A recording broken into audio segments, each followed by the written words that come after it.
দক্ষিণ এশিয়ায় এই দেশের যে বিশেষ ভৌগোলিক অবস্থান, তাতে এখানে শক্তিশালী নেতৃত্বের প্রয়োজন।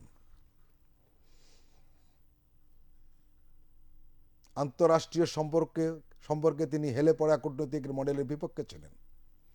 এটাও দেশের মানুষের তাকে পছন্দ করার একটা বড় কারণ ছিল। আজ যারা বাংলাদেশকে বন্ধু রাষ্ট্র হিসেবে দেখতে চাইবে, তাদেরকে খালেদা জিয়ার এই মনোভাবকে বোঝার খুব দরকার। যদি বুঝতে ভুল করে, তাহলে তাদেরকে পস্তাতে হবে, বাংলাদেশকে নয়।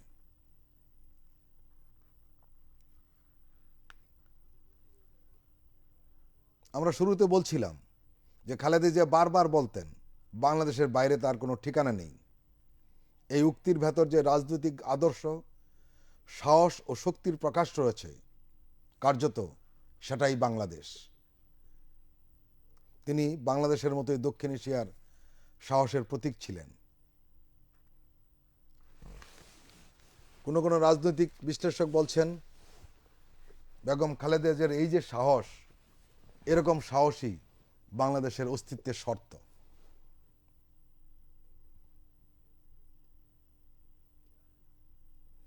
খালেদা জিয়া যতদিন ক্ষমতায় ছিলেন, তার পররাষ্ট্রনীতি ছিল স্বাধীন এবং সার্বভৌম। তিনি কারো কথায় তার পররাষ্ট্রনীতি নির্ধারণ করতেন না, যেটা আমরা দেখেছি গত 15 বছর।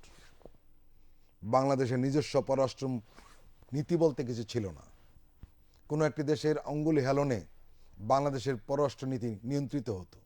তারা যা চাইতো তাই করে যেত তাদের বশংবদ ফ্যাসিস্ট সরকার।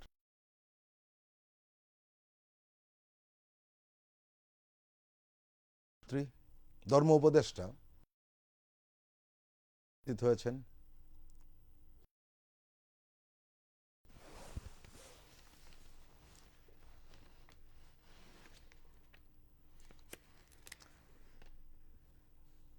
খালেদা জিয়া বাংলাদেশের রাজনীতির এমন এক সন্ধিক্ষণে বিদায় নিলেন, যখন তার অভিজ্ঞতা ও প্রজ্ঞার প্রয়োজন ছিল আগের যে কোনো সময়ের চেয়ে বেশি। বিগত ফ্যাসিস্ট সরকারের দীর্ঘ শাসনের প্রতিফল হিসাবে বাংলাদেশ সমাজ ও রাজনীতি বর্তমানে নানা সমস্যায় জর্জরিত। 24-এর গণঅভ্যুত্থানের হাসিনার স্বৈরশাসনের অবসান ঘটলেও রাজনীতিতে নানান অনিশ্চয়তা এখনো বিরাজমান। 12ই ফেব্রুয়ারি অনুষ্ঠিত হতে যাওয়া ত্রয়োদশ জাতীয় সংসদ নির্বাচন ও গণভোট বাংলাদেশের গণতান্ত্রিক উত্তরণ যাত্রার জন্য খুবই গুরুত্বপূর্ণ। এই সময় খালেদা জিয়ার মতো জাতীয় অভিভাবকের উপস্থিতি খুবই প্রয়োজন ছিল। শুধু গণতান্ত্রিক উত্তরণ নয়, বাংলাদেশের সমাজকে বিভাজনের চক্র থেকে বের করে আনাও দেশের উন্নয়ন ও অগ্রগতির জন্য অত্যন্ত গুরুত্বপূর্ণ এই সময়। আর এই কাজটি খুব চমৎকারভাবে সারা জীবন করে গেছেন Begum Khaleda Zia.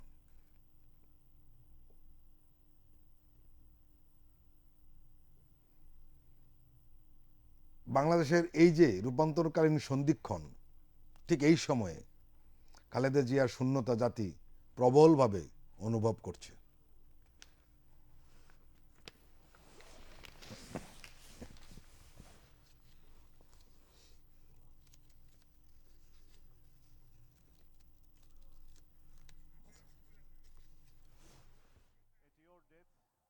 The three-time former Prime Minister, symbol of democratic movement and chairperson of BNP.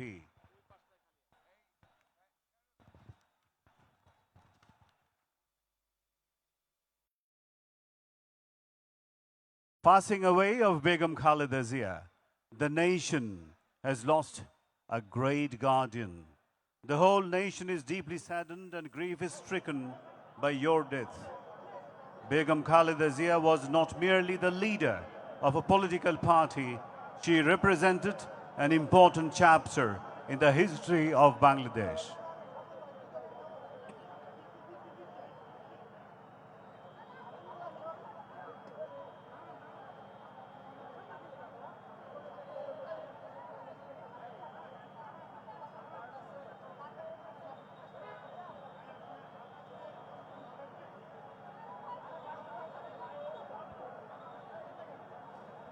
আমাদের সবার প্রাণপ্রিয় নেত্রী, তিনবারের প্রধানমন্ত্রী, গণতান্ত্রিক সংগ্রামের অবিস্মরণীয় নেত্রী, স্বাধীনতা ও সার্বভৌমত্ব রক্ষায় আপসহীন নেত্রী, আমাদের দেশের প্রথম মহিলা প্রধানমন্ত্রী, বিশ্বের দ্বিতীয় মহিলা প্রধানমন্ত্রী, আমাদের লক্ষ কোটি প্রাণের প্রিয় বেগম খালেদা জিয়ারকে স্মরণ করতে, তার প্রতি শ্রদ্ধা জানাতে, তার প্রতি মহান আল্লাহর দরবারে মাগফিরাত কামনা করতে লক্ষ লক্ষ প্রাণের সমাবেশ ঘটেছে এই মানিক মিয়া এভিনিউতে। কিছুক্ষণের মধ্যেই আমাদের জানাজা অনুষ্ঠান অনুষ্ঠিত হবে। দেশ বিদেশের গণ্যমান্য ব্যক্তিবর্গ এখানে সমবেত হয়েছেন। লক্ষ লক্ষ প্রাণ যা তাকে ভালোবাসা জানাতে আজ এখানে সমবেত হয়েছে।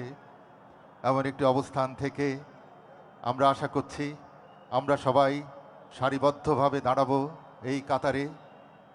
এই কাতার থেকে মহান আল্লাহর দরবারে আমাদের প্রাণপ্রিয় নেত্রীর জন্যে আমরা দোয়া চাইব। সম্মানিত উপস্থিতি, আপনাদের সহযোগিতা একান্তভাবে কামনা করছি। যারা মিরপুর রোড থেকে ঢুকছেন তাদেরকে দ্রুততার সঙ্গে ঢোকার জন্য অনুরোধ করছি। দ্রুততার সঙ্গে আমাদের সারিবদ্ধভাবে